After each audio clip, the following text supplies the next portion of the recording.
The conventional narrative of human history follows a predictable progression. Early peoples possessed limited tools and basic knowledge. Technology developed gradually over millennia. Civilizations emerged, creating increasingly sophisticated societies.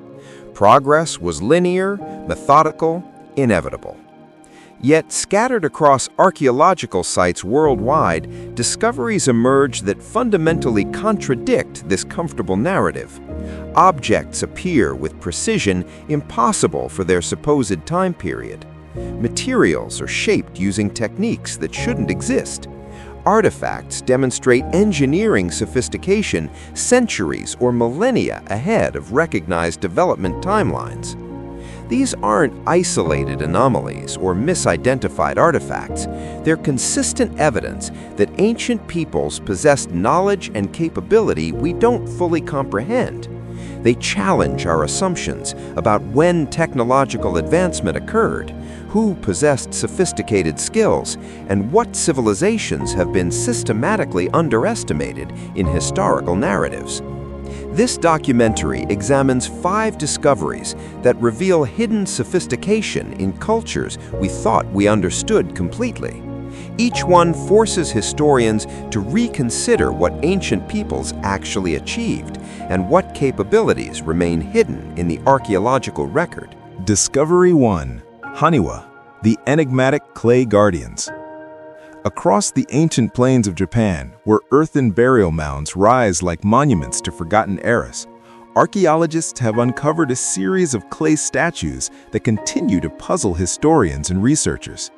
These objects, known as Haniwa, stand in silent rows surrounding tombs from the Kofun period.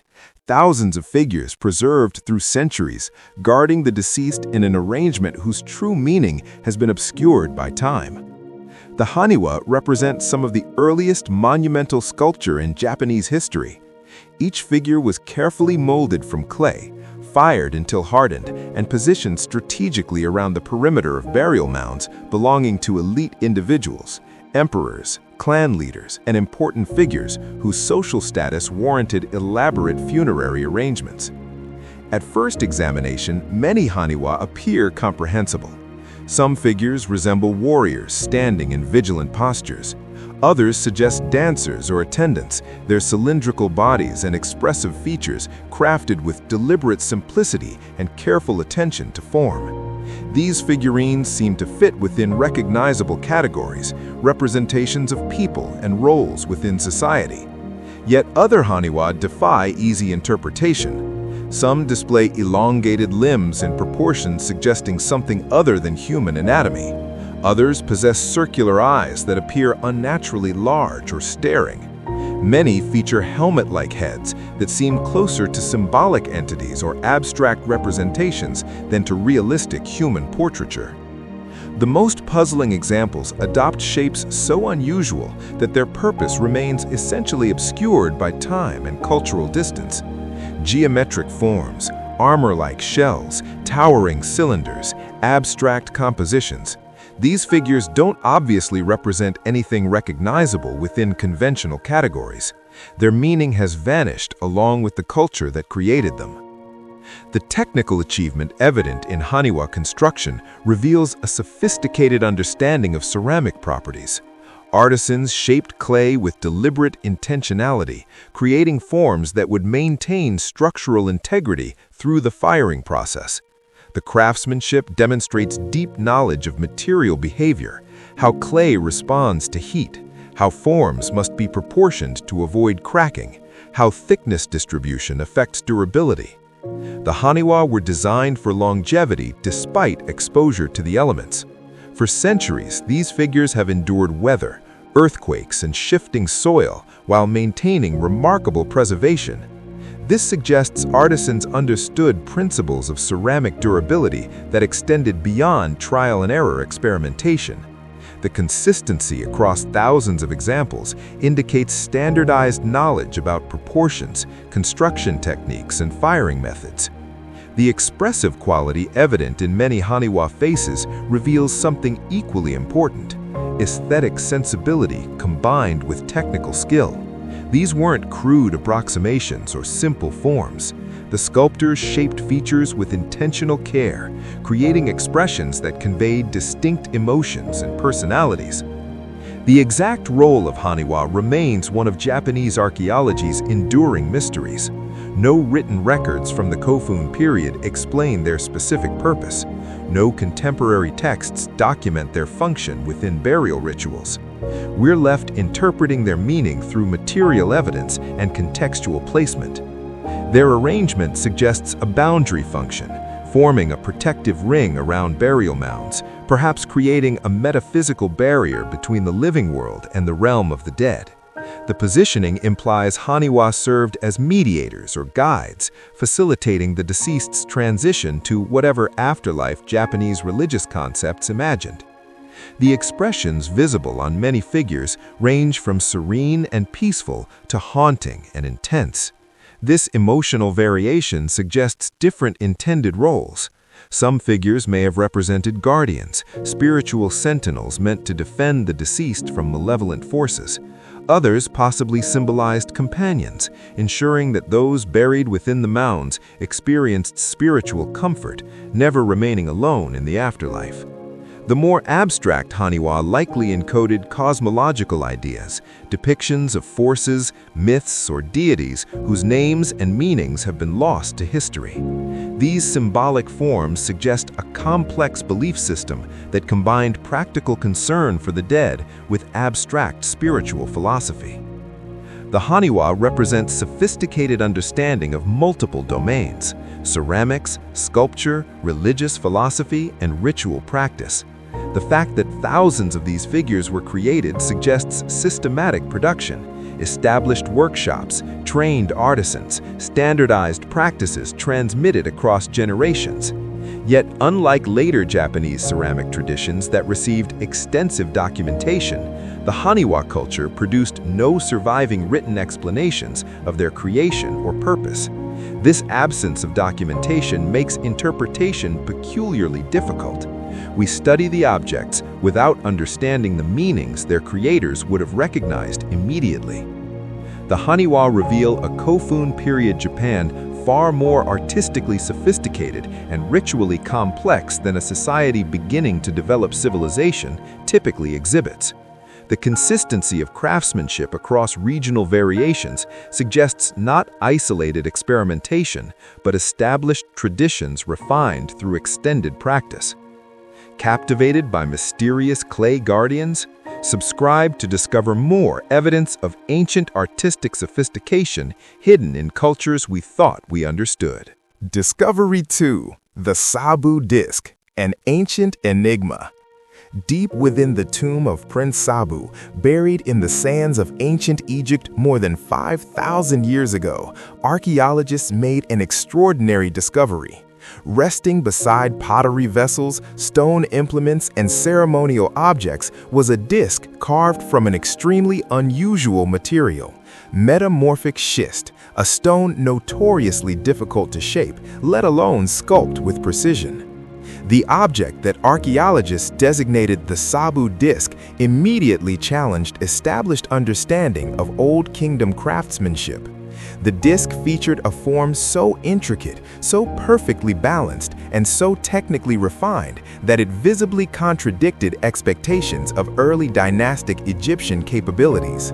The disc is perfectly symmetrical, featuring 3 curved fins radiating from a central hub.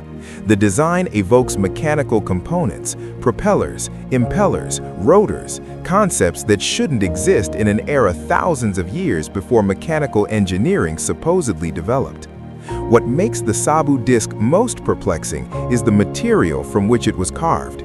Schist is brittle, prone to cracking under even moderate pressure. Carving it into a smooth circular form with thin, evenly curved blades would have required tools and techniques fundamentally beyond the copper chisels that dominated Egyptian technology during the early dynastic period. Modern stoneworkers examining the disc have acknowledged the extreme difficulty of replicating such work with period-appropriate tools.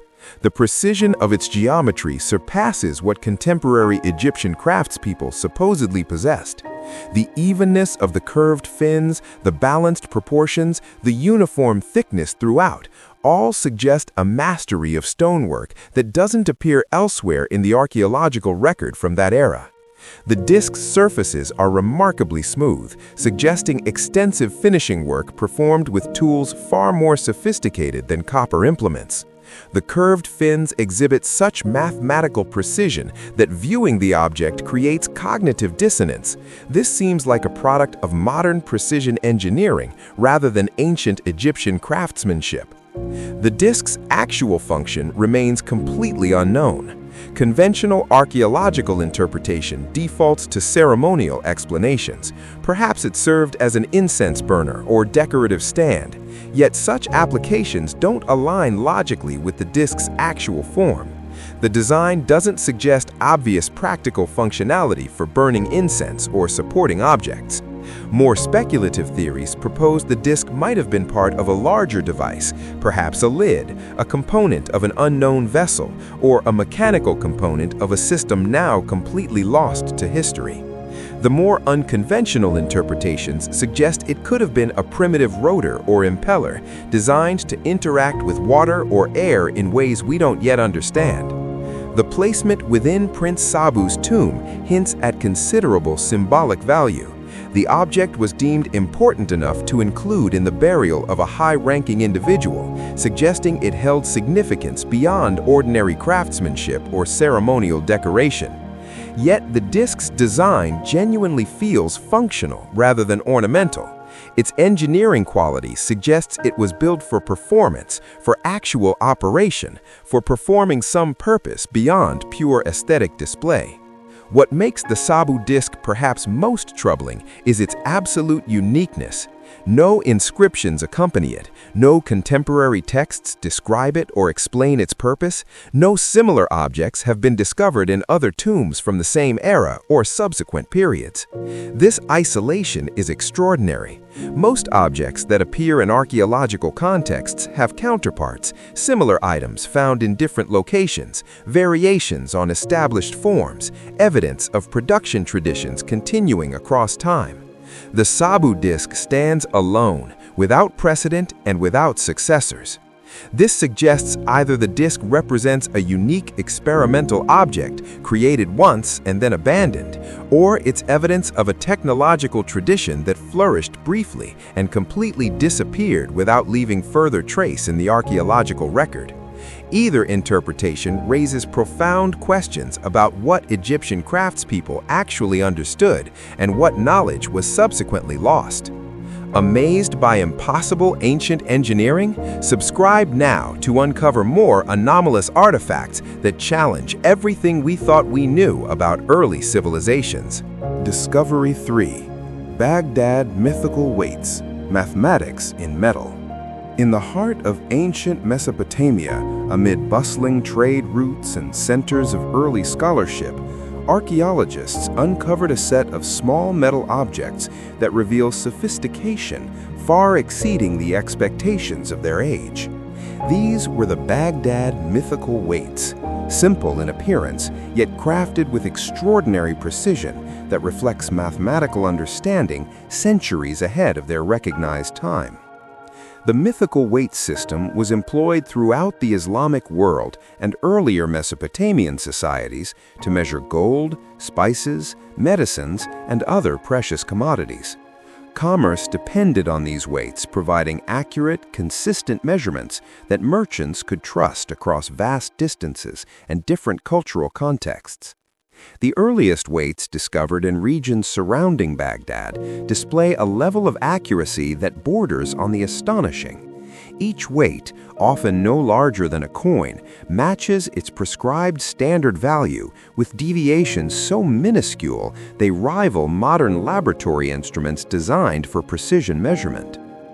Despite being created more than 1,000 years ago, the exactness of these weights suggests something far more sophisticated than careful craftsmanship alone. It points toward an underlying system of mathematical calibration and standardized production techniques. The consistency across multiple examples indicates not individual artisanal skill, but systematic methodology applied across workshops. Some weights follow geometric relationships that mirror the principles of algebraic proportion. The mathematical relationships aren't coincidental. Instead, they suggest a culture where numerical reasoning and mathematical thinking permeated daily practical life. Merchants and scholars shared a conceptual framework for measurement that extended beyond commerce into scientific philosophy. This level of numerical harmony suggests that ancient Mesopotamian and Islamic societies possessed mathematical sophistication that modern historians have significantly underestimated. The weights represent physical evidence of abstract mathematical thinking manifested in practical objects. The fact that weights could be manufactured with such consistency across multiple examples indicates standardized knowledge, shared understanding of proportions, materials, and production techniques. Artisans didn't discover these proportions accidentally. Instead, they applied learned mathematical principles to control production outcomes. The weights reveal a society where mathematical reasoning wasn't restricted to intellectual elites, but was sufficiently widespread to be applied in everyday commerce. Merchants understood measurement systems deeply enough to validate weights against standards. Producers understood proportional relationships well enough to manufacture accurate pieces repeatedly.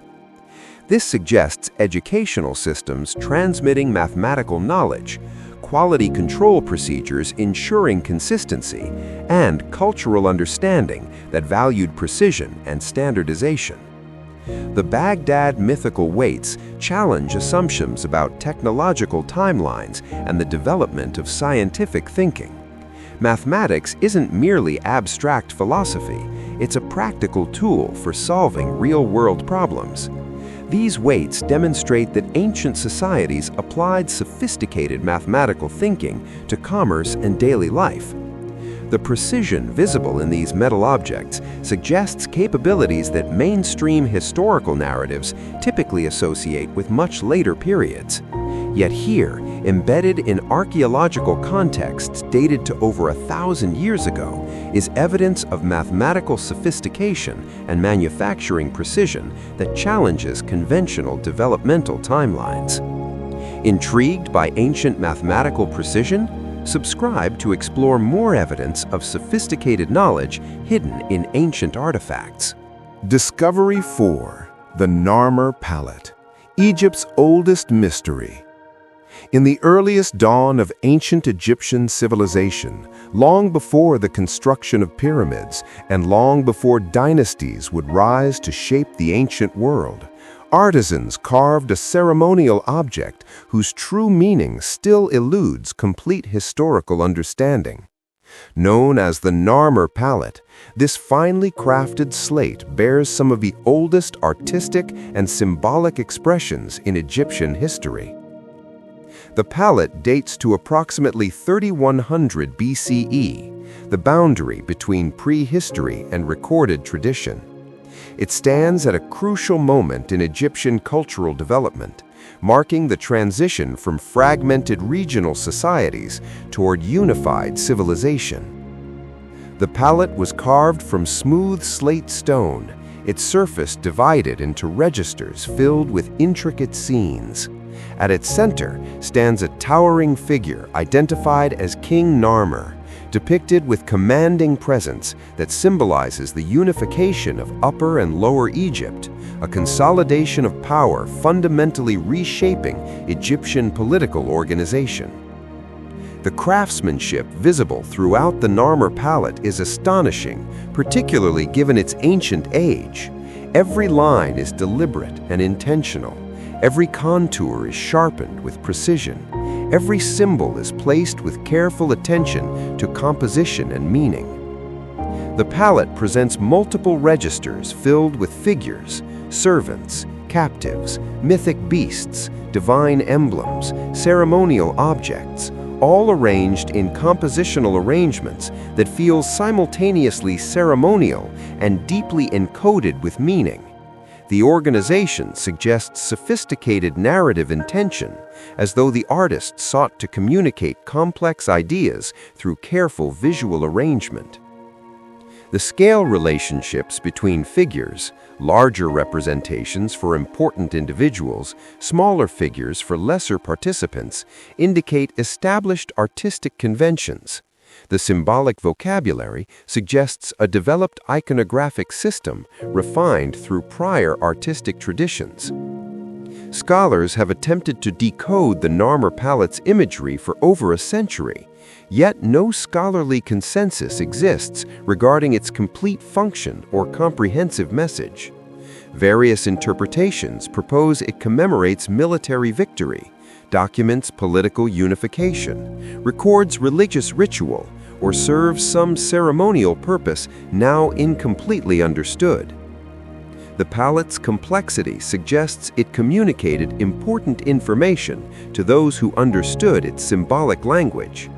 The careful composition and detailed execution indicate the object was considered significant enough to warrant substantial artistic investment. Yet the specific meaning it conveyed remains only partially accessible to modern interpretation.